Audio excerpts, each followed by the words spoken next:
Hey guys, আজ আমি তোমাদের সাথে শেয়ার করব একটা গেট রেডি উইথ মি। তো চলো, প্রথমেই মুখটাকে খুব ভালো করে ক্লিনস করে নেবে তোমাদের ফেভারিট ফেস ওয়াশ দিয়ে। আমি কিন্তু ইউজ করেছি নাইকার ফেস ওয়াশ। তারপরে আমি একটা ইউজ করলাম টোনার, আর সেটা হলো ডট অ্যান্ড কি টোনার। আর তারপর নেক্সট স্টেপ হলো সিরাম ইউজ করা। আমি কিন্তু দিনের বেলা বেরোলে ভিটামিন সি সিরাম ইউজ করি, যেটা আমার কিন্তু খুব ফেভারিট জোভিজের।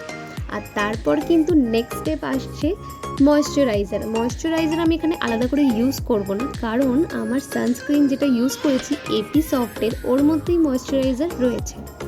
তারপর ইউজ করলাম ল্যাকমে হিউমি ক্রিম। এটার রিভিউ আলাদা করে দেওয়ার কিছু নেই, যথেষ্ট ভালো, কি স্কিনটা গ্লো করে। আর তারপর আমি আজকে ফাউন্ডেশন ইউজ করব, আর ফাউন্ডেশনটা হলো ল্যাকমি। আর তারপর প্রেস পাউডারটাও ল্যাকমির আমি ইউজ করছি, মানে ভীষণ ভালো এই প্রেস পাউডারটা।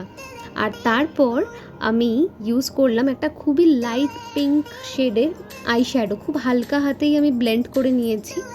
তারপর উইংটাও হালকা করে নিলাম, আমি ভীষণই লাইট একটা উইং বানিয়েছি আমি। আর দেখছো আমার চোখটা ছোট, যার কারণে আমি আউটার কর্নারটাতে বেশি ফোকাস করি।